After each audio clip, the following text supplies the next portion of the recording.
スープストック昭和レシピチャンネルで一番最初に公開したレシピ動画。料理の基本中の基本。ここから全てが始まります。和食がカツオや昆布、じゃこなどの出汁で決まるように、西洋料理のベースになるのがスープストック。今回牛すじカレーを作るにあたり、スープストックの動画もリメイクすることにしました。とはいえ、パラグアイで作ったスープストックのような豊富な材料は使っておらず、ごく簡単に皆さんも作れるような内容です。まずは久慈市民市場の福吉精肉店に事前予約していた鶏ガラと牛すじを手に入れてきます。牛すじはカレーのメイン具材として購入。それも良い出汁が取れますが、今回は鶏ガラ出汁のスープストックをまず作りたいと思います。おはようございます。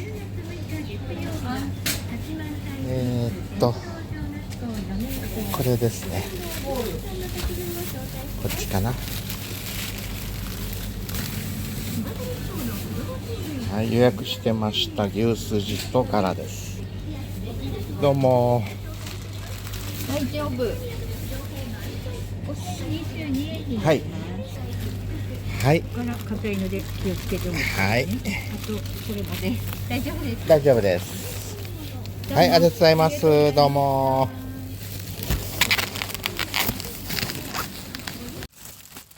スープストック作りますので、ガラ買ってきました。こちらは一回洗って。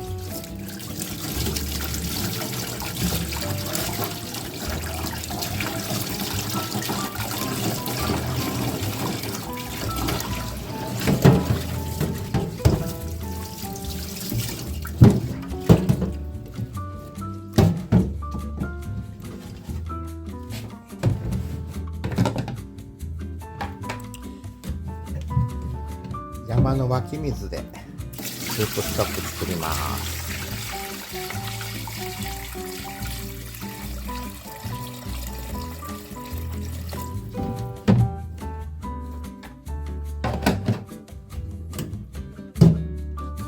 はい、火をつけます。これで煮込んでいきます。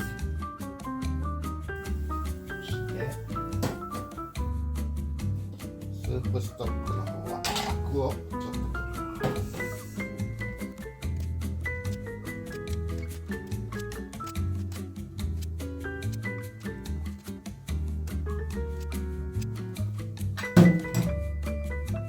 はい、山で収穫した玉ねぎそのまま皮ごと入れます。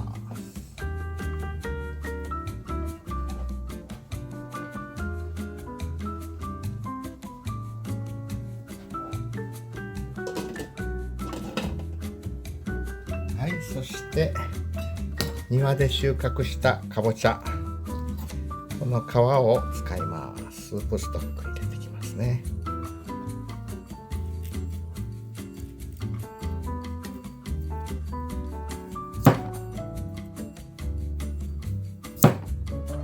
皮を剥いたかぼちゃはスープとかに使おうと思います。レシピ動画がありますので、ぜひご覧ください。冷製スープも美味しいですが、寒い冬は温かいスープが体が温まりますね。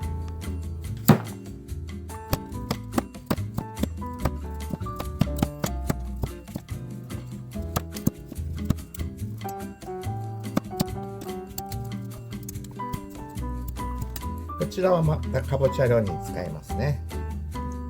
皮を入れていきます。かぼちゃの皮入れます。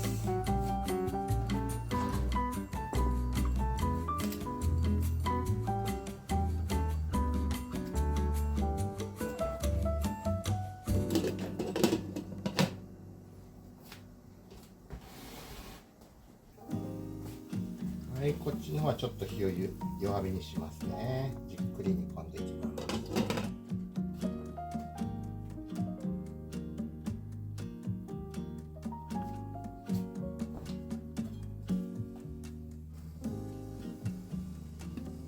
はい、トータル1時間半煮込みました。一回これで火を止めたいと思います。仕事に入ります。整体院の仕事しながらなので、合間合間を縫って料理したいと思います。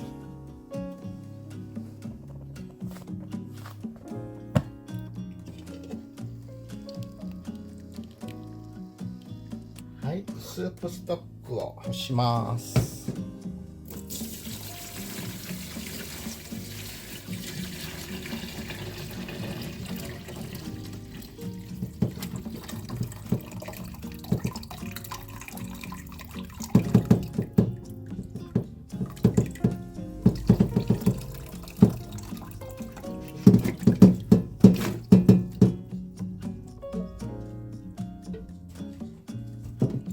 まずガラを取りますね。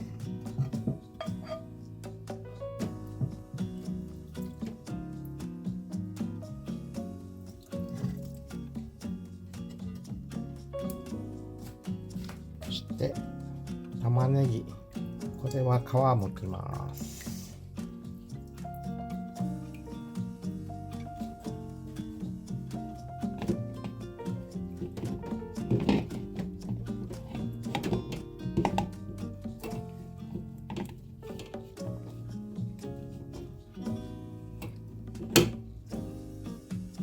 でこれはスープストックの中に溶かしていきたいと思いますね。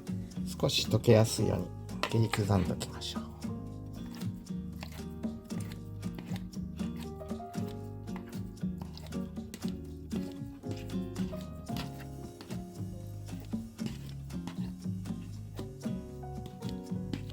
はい。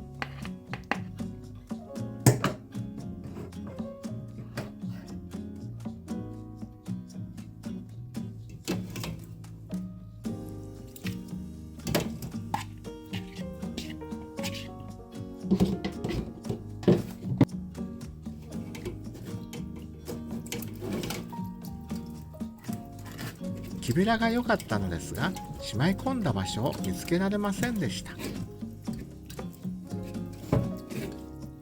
後で見つかりました。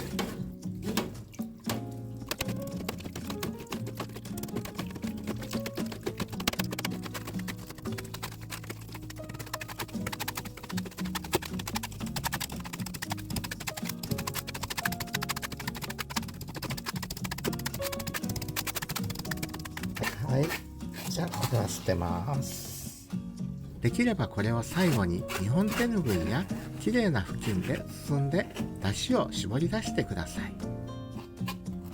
秋祭りでいただいた日本手ぬぐいを使おうと思って洗濯準備していたのですが、使うのを忘れていました。煮込んだ野菜かすを絞ってもよかったのですが、まあ網でこしても構いません。でこのスープを使います。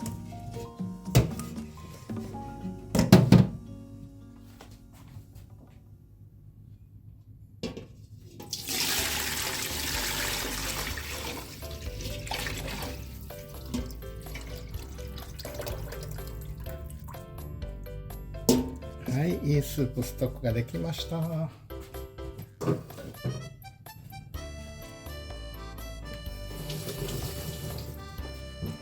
スープストックの完成です。このスープストックを使ってカレーやシチュー、デミグラスなどのソース、あらゆる料理に使えます。今回牛すじカレーに使うために作りましたが、牛すじからも出汁が取れたので、少し余りじゃがいもや玉ねぎ、ソーセージを放り込んで牛乳と塩コショウで味付け、スープを作りました。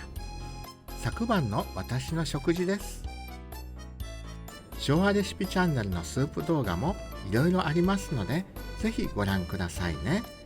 その他のスープストックを使ったレシピも概要欄にリスト上げておきます。ブイヨンキューブや化学調味料とレシピに記されていても手間を惜しまずスープストックを使えばそれに越したことはないでしょう。次回はルーの素。これも西洋料理のベースですが、特にカレーやデミグラスソースの素となるブラウンソースをご紹介したいと思います。